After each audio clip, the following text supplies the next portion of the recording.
నిజం చెప్తున్నా తెలంగాణ వచ్చిన 9 ఏళ్ళు మన రైతులు రాజుల లెక్క బతికిరు. అవునా కాదా? అసలు మన రైతులను చూసి కడ్మ రాష్ట్రంలో ఉన్నోళ్ళు కుళ్ళుకునేటోళ్ళు. కానీ 2 ఏళ్ల సంధి ఏమైపోయిందోలా రైతు రాత అంత తిరమర అయిందా కాలేదా? నిజంగా మోసం అంటే మోసమే అయింది. రైతు బంధు కరెక్ట్ ఇయ్యాలి, చేతనన్న 2 లక్షల రుణమాఫీ చేయలే. ఇక బోనస్ ఇస్తా అన్నారు. అడుగుతేనేమో రైతులు తాగుబోతు ముచ్చట్లు మాట్లాడుతుర్రని మంత్రులే ఉల్టా బద్నాం చేస్తాను. ఏంది అసలు? అగో గా సీతక్క ఏమో అంటున్నది ఇనురి మీరు. ఫస్ట్ మన మంత్రి సీతక్క గారు రైతులకు ఎట్లా మర్యాద ఇచ్చిర్రో ఎన్నంక కడమ ముచ్చట చెప్పుకుందాం.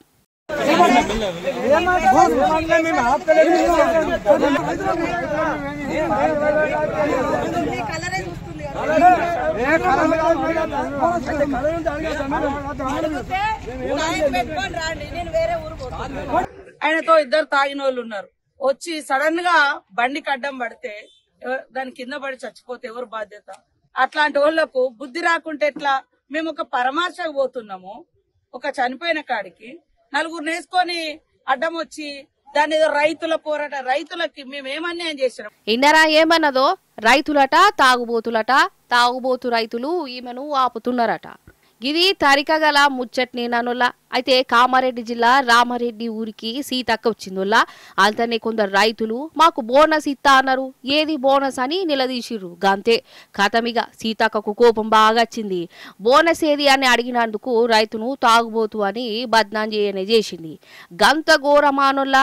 అసలు బోనస్ ఇయ్యమని రైతులేమన్నా అడిగిర్రా? వీళ్ళే ఓట్లకు ముందు చెప్పిరు. మరి చెప్పిన మాట నిలబెట్టుకోరి బోనస్ ఇయ్యురి అని అడిగినందుకు తాగుబోతు ముచ్చట్లు మాట్లాడొద్దు అని అనబట్టి మనసుకు ఎంత బాధ అనిపిస్తుందోలా.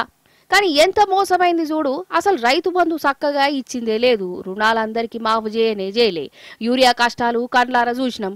ఇక బోనస్ ఇయ్యవలసి వస్తుందని పండించిన పంటను కూడా కొంటరే రోజులా నెలల కమానం కాంటాల కాండే ఉంటున్నాయి వడ్లు. అసలు కొనరా అనేది కూడా తెలుస్తలేదు.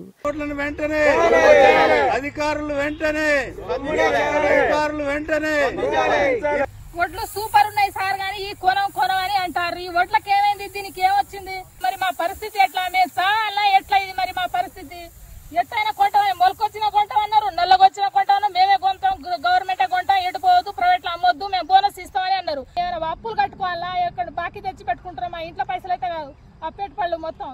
ఇప్పుడు మేము మొత్తం ఈ అమ్మి మొత్తం బాకీలా కట్టుకుంటున్నాం. ఇటు పత్తి రైతులది హరిగోసంటే హరిగోసనే పోరి. పత్తి కొనమంటే లేనిపోని దిక్మాల రూలన్నీ పట్టుకొచ్చి రైతులను ఆగం చేస్తాను. కొనే దిక్కు లేదు, కొన్నా గాని మద్దతు ధర ఇచ్చుడే లేదు. గింత కష్టపడి పత్తి వండితే కంసకం కైకిలి మందన్న రాకుంటే ఎట్లా? అందుకే ఇగో గీ రైతు పత్తి వంటకే నిప్పు పెట్టిండు.